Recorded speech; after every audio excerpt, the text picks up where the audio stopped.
Israel's Prime Minister reports progress in detainee talks with Hamas, citing military successes.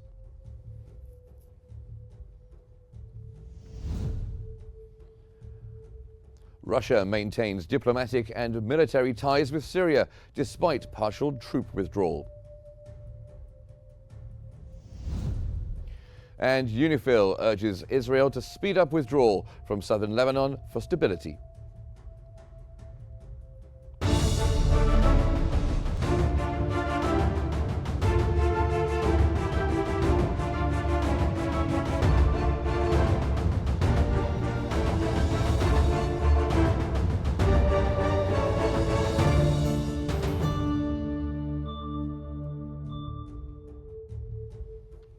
Hello, good evening. It's 8 o'clock Cairo local time, and you're watching Q News. We begin today's bulletin with the latest developments in Gaza.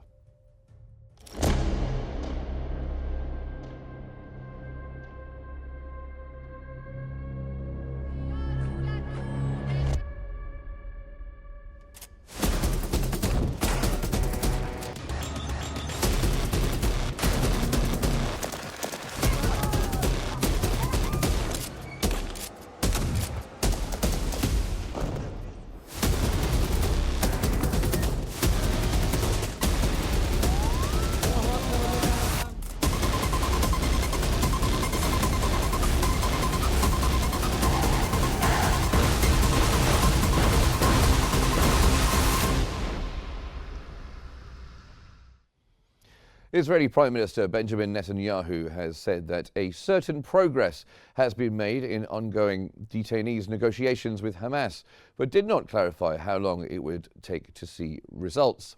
During a speech in Israel's Knesset, Netanyahu also made a statement saying that Israel had made great achievements militarily on several fronts and that military pressure on Hamas had led its leaders to soften their previous demands.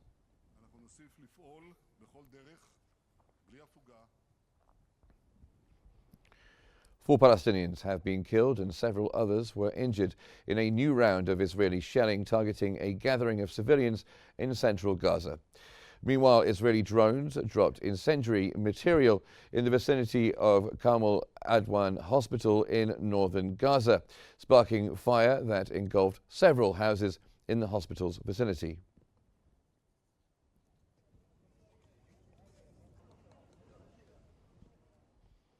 Egypt's Al-Azhar Observatory has highlighted the severe struggles of Palestinians with disabilities in Gaza amid relentless Israeli attacks since October last year. With over 80% of Gaza affected by evacuation orders, persons with disabilities face extraordinary difficulties in accessing food, water and medical supplies. Many remain without adequate shelter or assistive devices. So the observatory emphasized the humanitarian crisis, citing data from the disability sector of the Palestinian NGO network.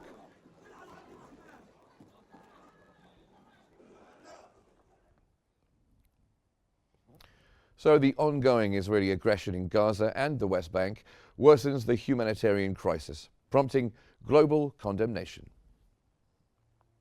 Gaza and the West Bank continue to endure intense Israeli military aggression, resulting in devastating impact on the civilian population.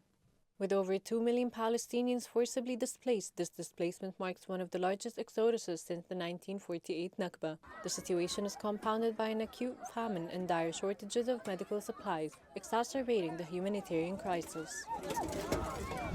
In the West Bank, Israeli occupation forces continue raids in towns like Jenin and Nablus, using live ammunition against protesters and arresting dozens of Palestinians.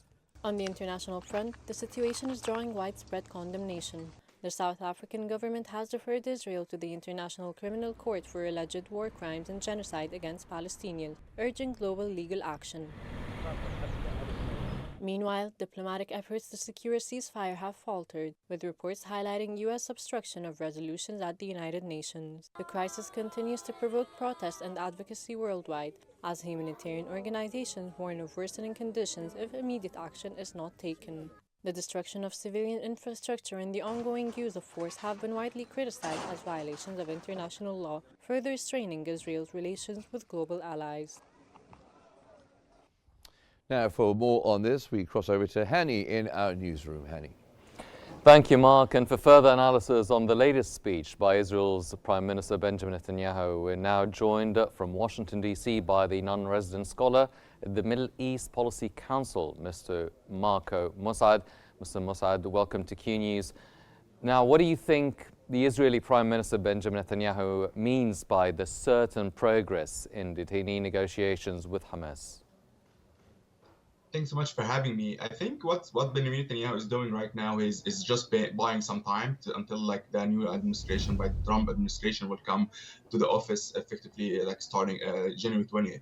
So what we are seeing right now, or what we're seeing since like October 7th last year, we have seen like Benjamin Netanyahu have bought the time multiple times, and he also sent the messages to the international community and even to the local community in Israel that he is growing or is working towards peace agreement with the Palestinian authorities, or he wants to end the war, but it's ended up with different ways. So what we are seeing now also in Benjamin Netanyahu, he's doing what he's doing to just protect the Israelis' interests in the region and put the situation and to make it worse to Biden administration. Why? Because he wants to send the message that he wants to end this war or to reach the agreement with the Trump administration. Because we see also that he has good relationship with the Trump administrations. So what I think right now we are less than a month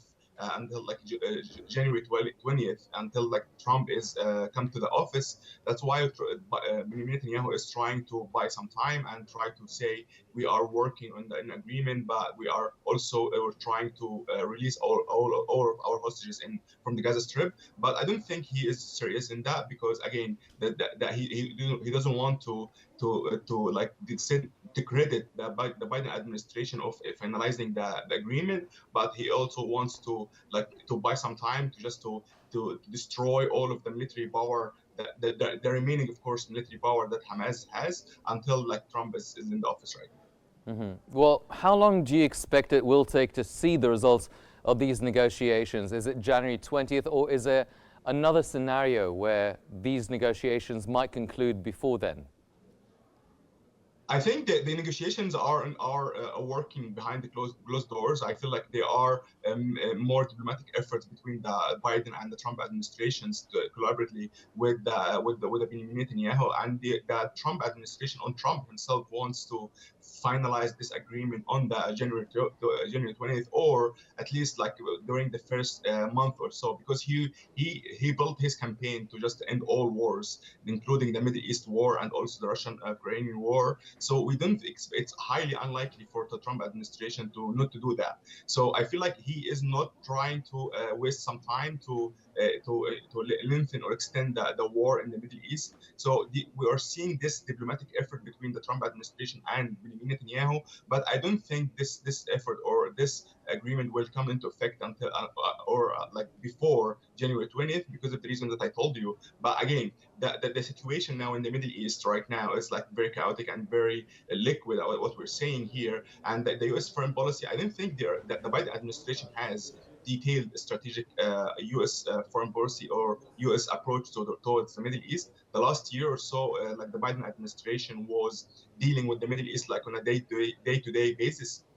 And he didn't have this strategic U.S. foreign policy. That's why this whole region was in a brink of fire right now, because all actors or all players are trying to put pressure on the other actors to have or to make advantage of the liquid situation right now. Yes. And hopefully Trump administration will change that by having a detailed and strategic U.S. approach towards the Middle East by protecting the U.S. interest in the region, also protecting U.S. allies, including of course, Egypt and all of the other countries that are affected by the situation now in the Middle East. Mr. Mossad, what is your assessment on the current situation for Palestinians with disabilities in Gaza amid the ongoing conflict? So right now, I don't think that neither the United States or Israel have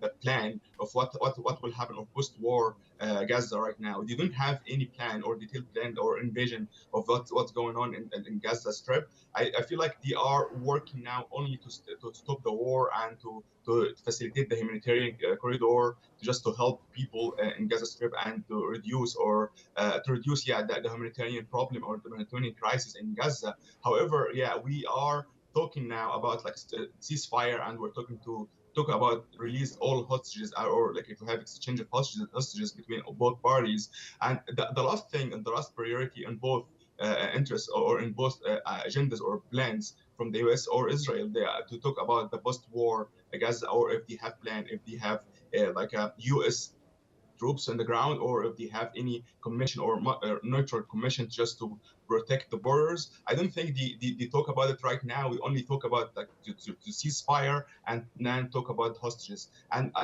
by time goes, I think they are having more time to just sit on the table and then maybe negotiate the future of Gaza Strip or the future of the Palestinian Authority if they are taking control of Gaza, or some international community like troops or community international partner takes over of Gaza Strip. So I think now it's too early to talk about the future of Gaza Strip, if it's under the Palestinian Authority or if it's under Israeli like occupation.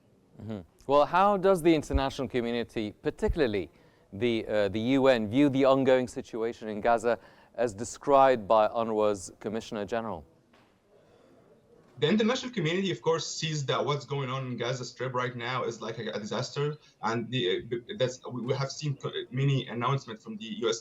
Secretary General and all of the UN bodies that they are describing what's going on as like a genocide in Gaza, and they are calling all parties or all player just to facilitate all of the humanitarian corridor and humanitarian assistance to help people survive and just to protect all of the kids there. And I think all of these calls from the international community or from the UN bodies, it goes like without any listening from the Israelis prime minister or the Israeli government. Why? Because they don't think about the humanitarian aspect of the situation now in Gaza. They only think about the military outcomes of their actions in Gaza. They want to destroy Hamas capabilities, and they want to also to make a buffer zone even in the southern border from between Israel and Lebanon, and also they want to also create a buffer zone in Gaza Strip to secure the return of their the Israelis residents in the northern Israel. So I feel they don't think about the international community, and they don't respect all of the international law or international organizations. They don't think also about the international court. So they only think about their interest, and the interest also like involve killing thousands of innocents. We are talking about 50,000 people are killed, like among the women, kids, and also elderly people. So I feel like the situation in Gaza is getting worse and worse until the Trump administration takes the oath and then try to have a different approach from the United States to fix the situation. Yes. Now in the Middle East.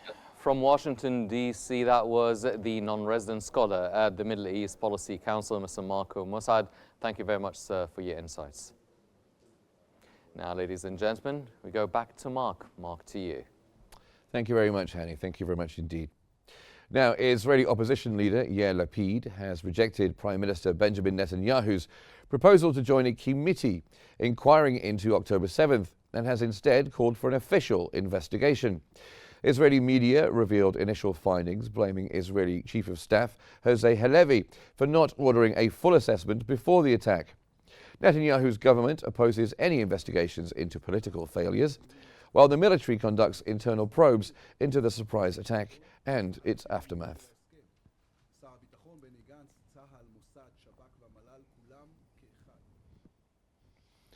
Israeli Finance Minister Bezalel Smotrich has stated that Israel is fully committed to returning all detainees held by Hamas to their families.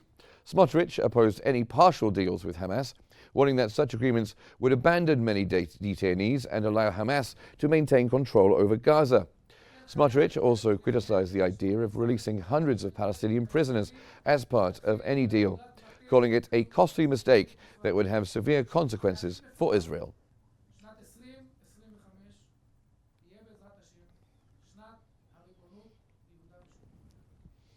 Now next, we have the latest developments in Syria.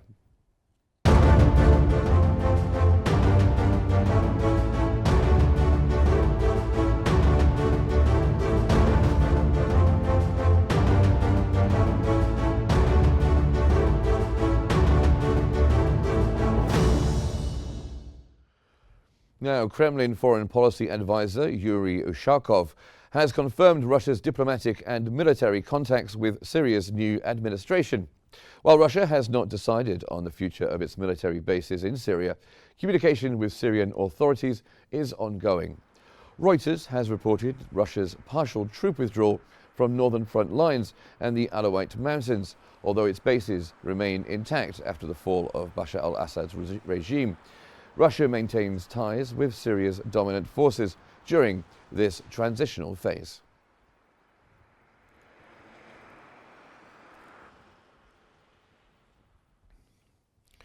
Egypt's Foreign Minister Badr Abdul Ati and Saudi Foreign Minister Faisal bin Farhan has emphasized support for Syria's sovereignty, unity and territorial integrity during this pivotal period. This came as the two counterparts held a phone call discussing recent developments in Syria. Abdul Ati stressed the importance of an inclusive Syrian-led political process for stability. The ministers also reviewed Egypt's ongoing efforts in Gaza to achieve a permanent ceasefire and ensure unhindered humanitarian aid delivery.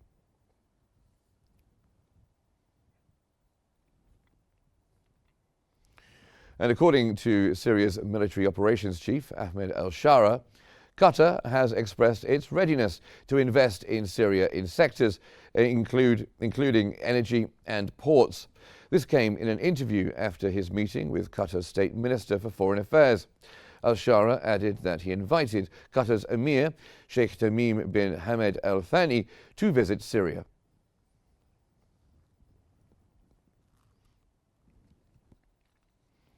Also, Military Operations Chief Ahmed al-Shara has met with the Jordanian Foreign Minister Ayman Safadi during the latest visit to Damascus by a high-profile delegation. Safadi expressed Jordan's support for Syria's reconstruction. This marks the first visit to Syria by a Jordanian senior official since Assad's fall. Jordanian media reported that the discussions included cooperation on trade, border management, aid, electricity connections and security.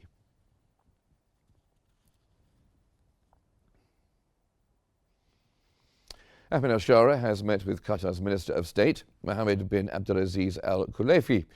The Qatari Foreign Minister confirmed that Al Khulaifi is leading the first high-level Qatari delegation to Damascus after 13 years of diplomatic rupture. The ministry added that the visit reaffirms the strong ties between Qatar and Syria, emphasizing Doha's unwavering commitment to supporting the Syrian people and preserving Syria's sovereignty.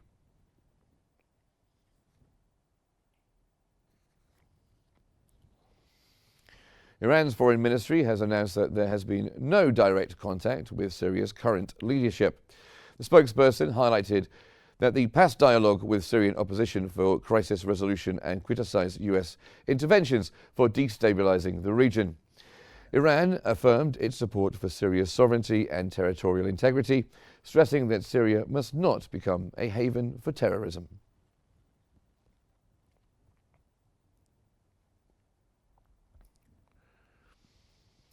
In Beirut, the UN interim force in Lebanon has urged Israel to expedite its withdrawal from southern Lebanon. During a visit to the region, the UNIFIL Chief General Aroldo Lazaro met with Lebanon's caretaker Prime Minister Najib Mikati and the Armed Forces Commander General Joseph Aoun. UNIFIL stressed adherence to UN Resolution 1701, calling for halting violations and ensuring stability. Lebanese forces, supported by UNIFIL, have deployed in areas recently vacated by Israeli troops.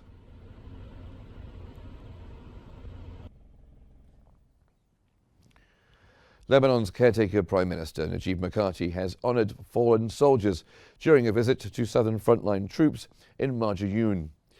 Praising the army's morale and resilience, Mikati emphasised its commitment to defending the land despite ongoing challenges.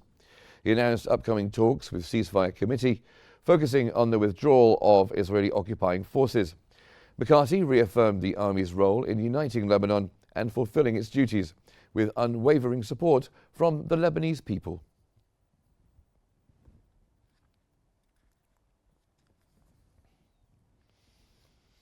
Now let's get the latest developments of the Russia-Ukraine conflict.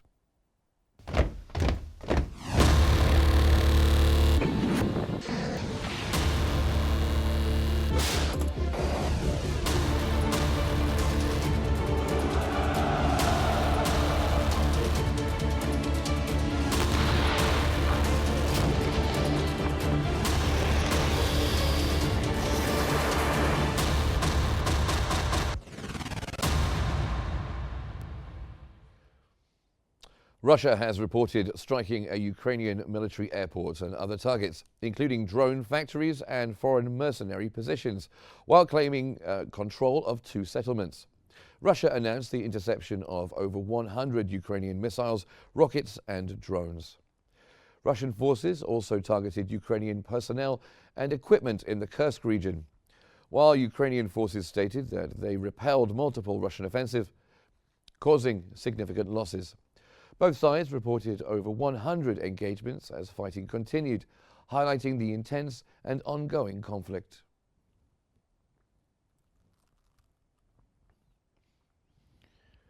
Russian President Vladimir Putin has met Slovak Prime Minister Robert Fico at the Kremlin as the Russia-Ukraine gas transit contract nears expiration. Slovakia, which is heavily reliant on gas transiting through Ukraine, faces uncertainty as the deal expires this year. Fico has criticized Ukrainian President Volodymyr Zelensky for refusing to renew this agreement, raising concerns over Slovakia's energy security. The Kremlin has acknowledged the complexity of the situation regarding European countries purchasing Russian gas, following talks between Russian and Slovak leaders.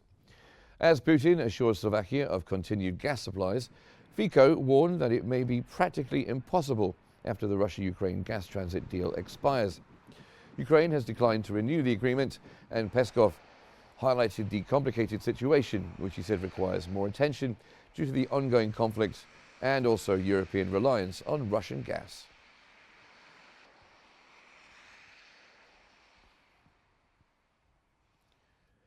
The Group of Friends for Peace on the Ukraine crisis, consisting of 17 global South countries, including Egypt, South Africa and Algeria, has met in New York to discuss peaceful resolution efforts.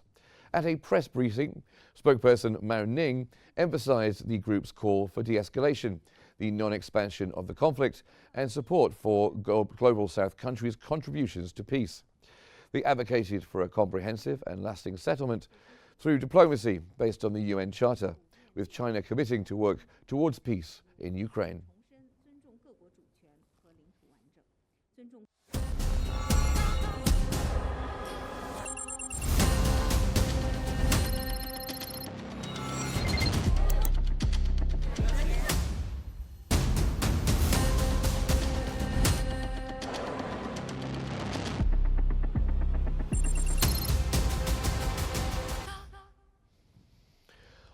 The economy now, and oil prices stabilized on Monday after losses last week. Lower than expected US inflation data offset investors' concerns about a supply surplus next year. Brent futures fell 0.23% to $72.77 a barrel, while US West Texas Intermediate crude edged down 0.2% to $69.32 a barrel.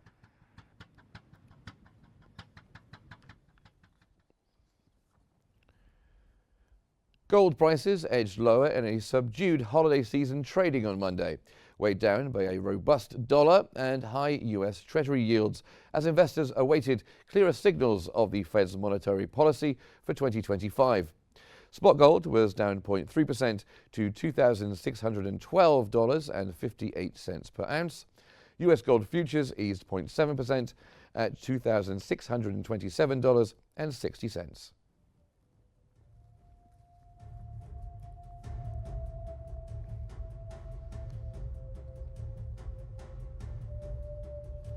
Let's recap this hour's top headlines.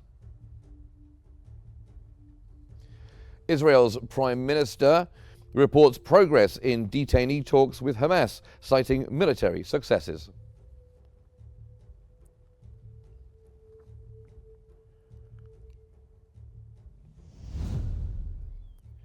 Russia maintains diplomatic and military ties with Syria, despite partial troop withdrawal.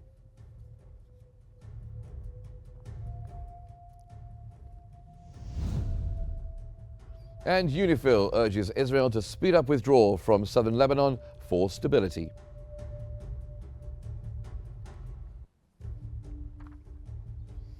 And that's all for our news bulletin this hour. But don't forget to follow Q News on YouTube, Facebook, X, Instagram, and TikTok at Qnews EGY. Thank you very much for watching, and stay tuned for more updates here on Q News. Good night.